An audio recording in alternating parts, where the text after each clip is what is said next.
Welcome to Corpus Conversations, a podcast series hosted by Jonas Golze. Throughout this series, we'll be chatting with senior industry leaders about current business challenges, market trends, and hopefully offering some useful insights, while sharing a few laughs along the way. We hope these conversations will give you a light bulb moment, a new strategy or idea, or just a different perspective that helps you lead your business forward in 2021 and beyond. Welcome to Corpus Conversations. My name is Jonas Golze. I'm your host.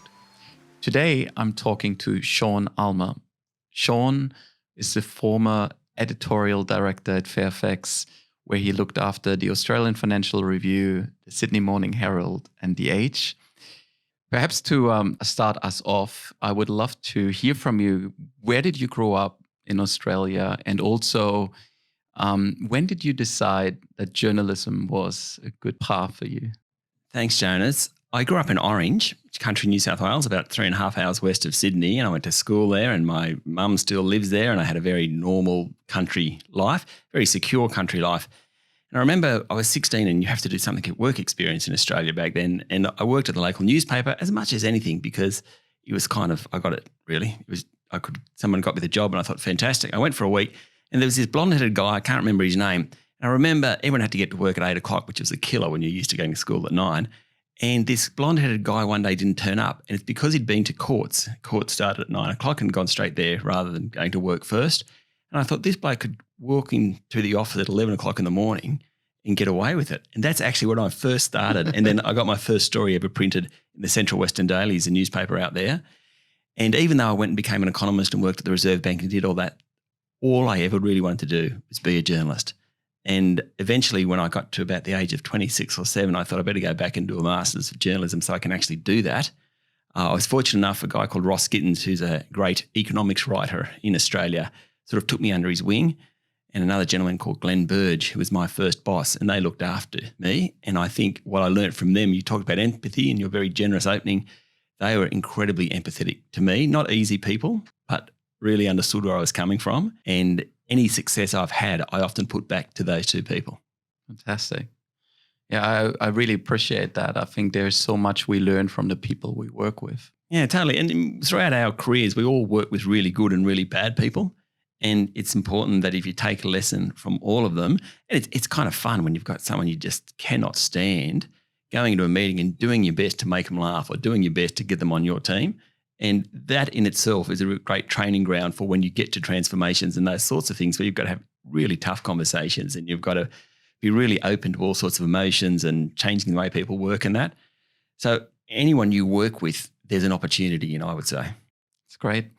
I remember in February this year, I was working with an organization, online marketplace, and the board at that time was aware of COVID-19 happening, but they did not really appreciate the impact it would have on Australia and the way we do life and we do business.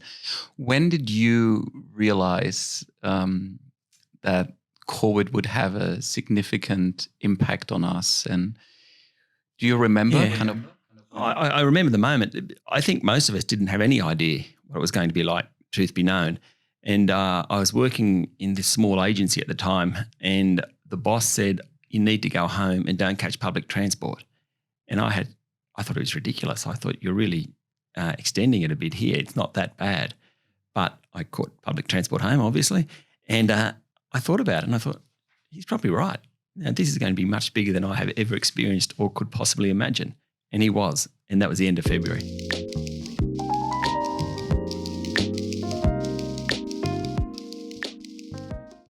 Dave, I have the privilege to work with you, and in the last weeks and months when we caught up and talked about COVID-19 and our experience in transformation, I always come very energized out of our conversations because I think your ability to problem solve and to look at business problems really with a very strong outcome focus, but then to pair all of that with a almost marketing communications lens on how do you frame that? How do you explain that?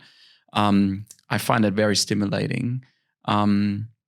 obviously you grew up in the UK, started with McKinsey, but then worked extensively in financial services.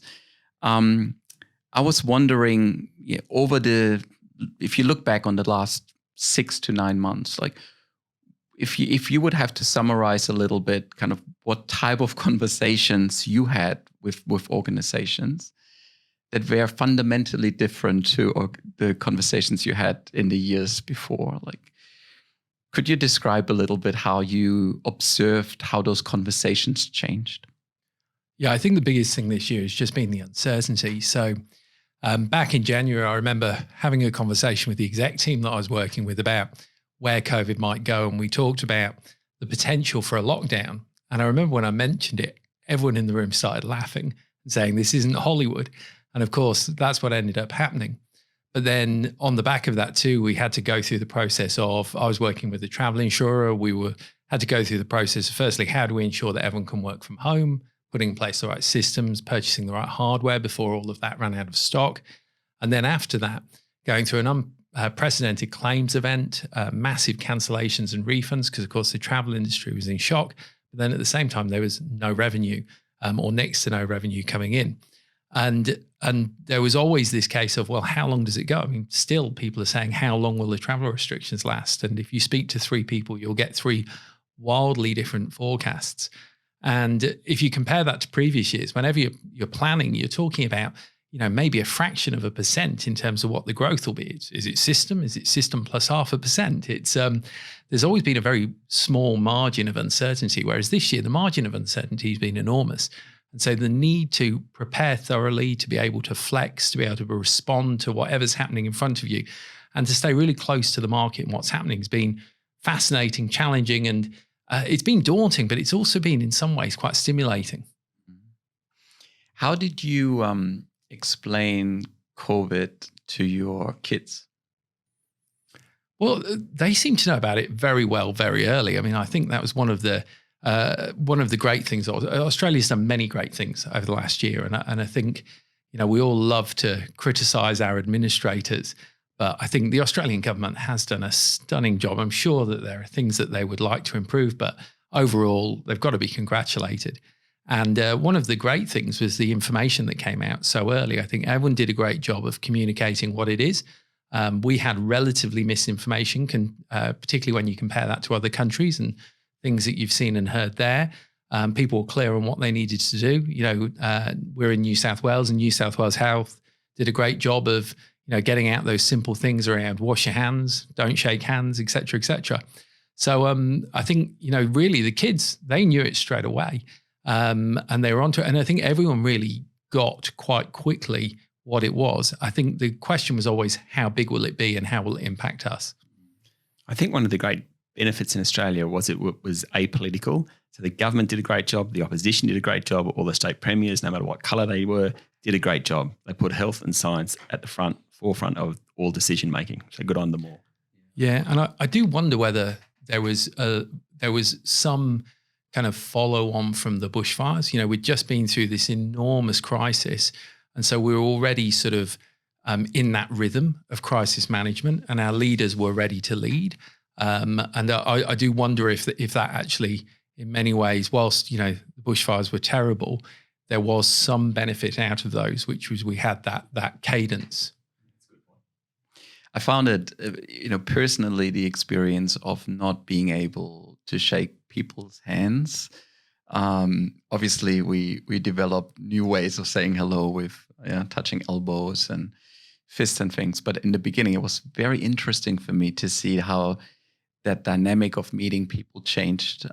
For those of you who don't know Jonas, he's the man who comes up with a big handshake from far back and hits you hard, and you feel really good about it. So it's probably harder for Jonas than most of us. Yeah, probably. But I do take your point. I think that's true because there was no natural way of greeting people. That's right. Yeah. And I'm it really showed up my social awkwardness too, because when somebody would come up to you and they'd forget and they'd reach out their hand, you'd go, "Oh my God, what do I do?" Exactly.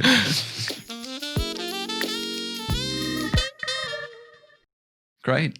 Well, one topic that I definitely wanted to get into today was the topic around transformation, business transformation. It's obviously something that both of you have thought about, but also experienced firsthand.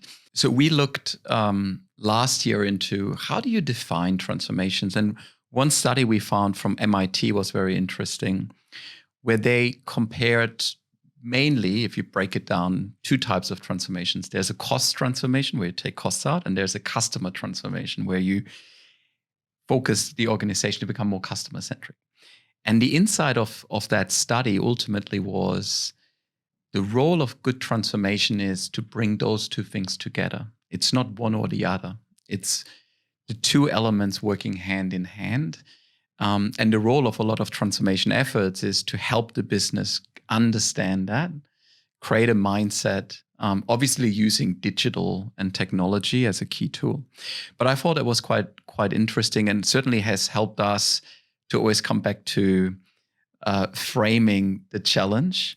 But I would love to hear, Dave, from you. How do you think about business transformation? How would you define it? Personally, I feel it's any large change, but it's not just a large change. I think it has to have some other criteria. So I think that complexity is one of them, because that's one of the things that marks out a true transformation effort. The other dimension to me is it's probably cross-functional. It's probably something that you can't just do in one area, but you need to have a real team effort and different people come to it.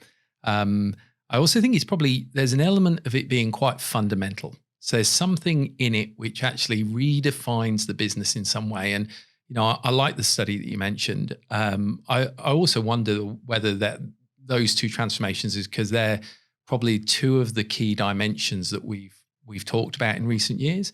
But there's also, a quality dimension that could be a transformation, or maybe there could be an innovation dimension. So there could be I think there could be other ways transformation takes shape. There are also I do a lot of work in financial services. In financial services, it normally has a strong people and a strong technology element to it. But that's also because financial services companies tend to be full of lots of people and rely on technology. I'm sure that in other organizations, there would be other things that are very commonly, features of every transformation. Yeah. Yeah, I think the word transformation is bandied around all the time, and it's actually hard to grasp what people are thinking about. I kind of slightly disagree with you, Dave, on technology, because I always think that technology is a given. And you can invest more in technology and there will always be breakthroughs. But when I think of transformations, I actually think it's almost the stuff that isn't the technology. And for me, in my experience, it's a real people play. At the end of the day, it's getting Bill or Jane to do something different on a Monday morning because there's a cost issue or there's a customer issue. And so when I think about transformation, I really I'm sort of more practical in my experience as opposed to strategic. I really think about it as getting people to think, work differently. Perhaps let's explore that a little bit more, because I think, you're touching on this practicality, and it comes down to individual relationships. It comes down to how do we work in meetings, in alignment processes on getting somewhere. If you reflect a little bit to a time in your career when you had to make very difficult decisions, not just for yourself, but also for other people, how did you make sense of that? And how did you prepare yourself so that you could influence people in their Monday morning behavior? You have to believe it. I think that's central to everything. If there's a transformation going on and you're doing a cost out program, you're changing the way your marketing team works for the customer, you can't really implement it unless you truly believe it. Now, in my experience, it was newspapers, burning platform. It was pretty easy to believe because we could see what revenue was doing literally every day. You could see the customer was going online. So you had to believe it. If you believe it, you're doing it for the good of the company or society or whatever it is, then it's actually not that hard to do. You need a process around that. And there's a really set way of how to do that, how you get Bill or Jane to work differently on a Monday morning. And once you get that process going, and my experience again at Fairfax was we did a lot of transformation programs, but so by the time we really got the big costs out, we were pretty well practiced at it. And in the end, Fairfax was sold to Knight. It continues and is actually thriving, I would suspect, relative to many other media companies at least. So I think you've got to believe it. You've got to have a process that actually works. And then it is hard work. It's tedious at times. It is communicating, over-communicating. It's being incredibly empathetic, and it's also being really hard at the same time, going into a meeting and saying, I want to hear from everyone, but remember, before you start speaking, I'm going to make the final decision. It really stands out for me again, this topic of hyper-realism. And right, you go in and you say, look, I really want to hear what you have to say, but here's the reality of it. We're going to have to make those decisions, and they're going to happen, and I have to make them at the end. In the end, every transformation involves people, and these are real people with partners and mortgages and kids. And you have to remember that every time you're doing it. So it's fine to have a big strategy saying we're going to get rid of 20% of the workforce or cut costs by 40%. But it really matters who those 20% are. And my experience is very much on the implementing rather than the big picture. And the way I used to do that, you have to make sure people aren't surprised by it. So I know it causes lots of angst, and we had a very unionised workforce, so therefore there are lots of union meetings. But you need to give them plenty of warning saying this is coming up. Involve people in the decision-making process, but again, let them know that the boss is making the decision, but I really want your input. And what you find on the floor, they often have spectacular ideas. We went through a process at Fairfax where we needed $3 million out of the creative area, primarily photography. Now, we could have done that losing 8 photographers, but we went to them and they said, we'll come back with a better option. They came back saving $2 million, not $3 million, but as far as I was concerned, that was a much better option. They'd put input. The processes they put into place were miles better than anything I could have come up with. So that whole fantastic. And they also feel part of it, which is incredible. Then when you're making the change, do it quickly. So again, when we had to go through redundancy rounds, we'd meet early in the morning and we'd say by 5 o'clock, we're all going to meet back here. We've had our conversations, and there's a whole process in the conversations and things like that. So that was really critical to do it quickly. My staff were doing it as well. So it's really important to keep an eye on them, to look after them. Once that happens, there's sort of a process to make sure you're looking after people afterwards. Dave, what do you think about the, in terms of your key tips on transformation? Sean obviously shared it from his perspective. Would you, underline, would you agree with those? Do you have any other tips that you would like to add to that? Yeah, I think Sean's spot on. I mean, this is all about people, and you've got to believe, firstly, they've got to trust in the change, and they've got to trust in the people making the change. And because you're fundamentally changing what they do and the way the organization works. And so everything that they know and that they've seen and they've learned over the years about how you get on and how you maintain that organization is about to change, and you're asking them to respond differently. And so they've got to trust in that process. I think the second part is that they've got to believe in it. And so that's hearts and minds. They've got to understand why we're doing it. They've got to believe it's the right thing. They've got to believe in the way it's being done. They've got to feel it's fair and reasonable. They might not like it, but at the same time, if they understand it and they feel it's fair and reasonable, I think when you explain it, people always surprise me by having a tremendous ability to just be incredibly adult about it and incredibly selfless. And when change is going on that's tough for them personally, sometimes you'll see people do extraordinarily selfless things because they know it's the right thing to do for the community that they're a part of. And then the final thing I think is you've really got to drive to action. So I always talk about this trinity of trust, belief, and action. And that action is where it all comes to count. And too often in transformation, there's lots of communication, but nothing really happens or gets done. And you got to make it happen. You got to make it happen quickly, because there's only a certain window by which stuff can be out there before people go, yeah, well, that's been around, but nothing's really happened there. If we reflect on the last year in COVID for a moment, obviously COVID-19 is a disruption on a whole new level. The word new normal has been coined many times. And there are many articles out there that talk about what is changing from a consumer perspective, from a business perspective, from a way of life perspective. Sean, you obviously think a lot about the economy, the Australian economy, and I would love to hear, what do you think are some of the observations that you had over the last months? What do you think we need to kind of reflect on as we go into December? So I think the government did a great job spending money, and they should have. And we have record budget deficits, and no one's really complaining about it because JobKeeper, JobSeeker, some of the payments to businesses actually kept the economy ticking over. Now we have 1 million people unemployed. That's dreadful, but relative to what could have been, it's a really good economic outcome. The housing market hasn't fallen off a cliff. I've been really surprised by how resilient the housing market has been. Consumer confidence has bounced. Even business confidence has bounced a bit, though business investment isn't happening as yet. That's all fine, right? But the tough stuff happens in the next 6 months, are going to be incredibly difficult for many, many small businesses and big businesses. If you look at the bank's profit results and see they've still, I think Commonwealth Bank was most, it's got 6.7 billion, I might be wrong, but thereabouts in money, in provisions for bad loans. The others all have, parts of that.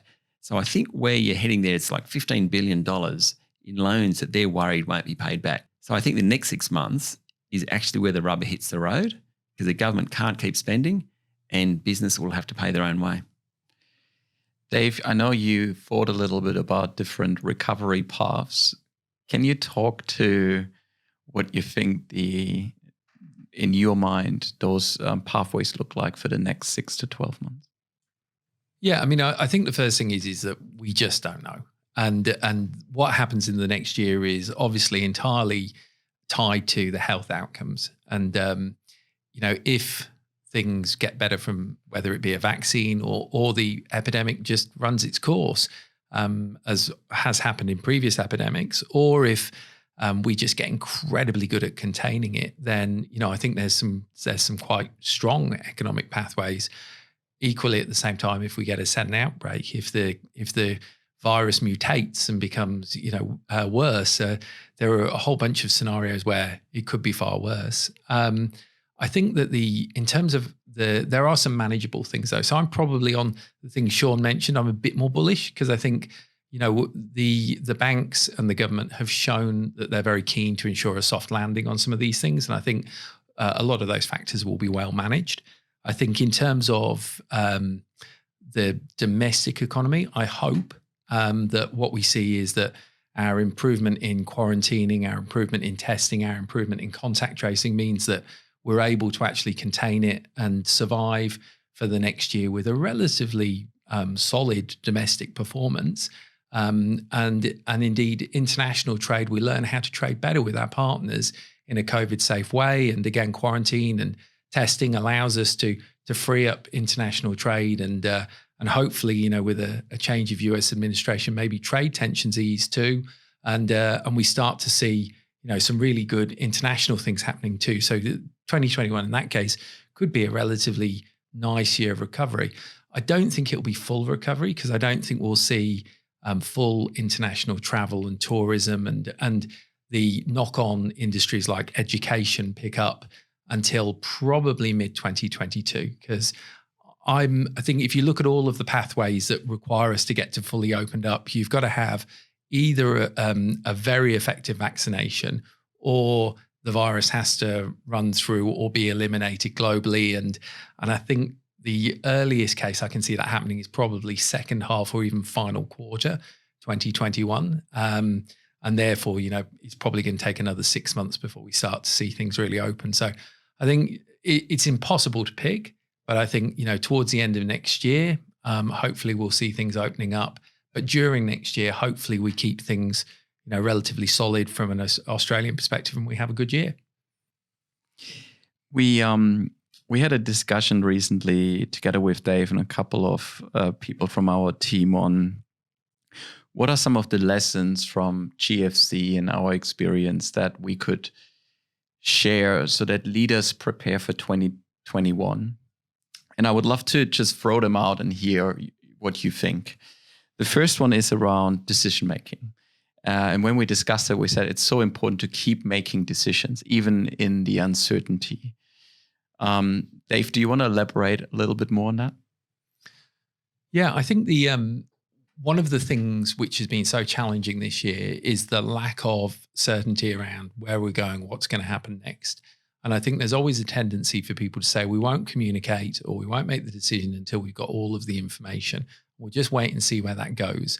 But I love that military principle that, you've got sort of three options. You can go this way, you can go that way, or you can make no decision. But the only bad one is don't make a decision, because then you are making a decision. And so I think there's this whole this year, it's the people who've done well are the people who keep moving forward. And as you do, things become clear. And sometimes it means that you've turned left and actually you get 100 yards around the corner. You go, actually, no, we should have gone right, but that's okay. We'll just turn back and we'll go that way now. Or maybe it's identified and something else has opened up, or the world has changed again since then. But I think it is that the key thing is just keep moving. And I think one thing that stands out for me in that whole decision-making discussion is as well, sometimes it's the small decisions. So we always feel like we have to take bold, big decisions, but keep moving. It might not be right or left. It might be 15 degrees to the side. So I think those small decisions and being conscious of those small decisions matters. I'm just going to add to that, because I couldn't agree more. It's really important that you take all your people with you. So when you're making these decisions, and particularly in a COVID world where you haven't been able to have meetings every week, and sometimes they're on Zoom, and as soon as someone on Zoom turns off the video, that they've lost interest.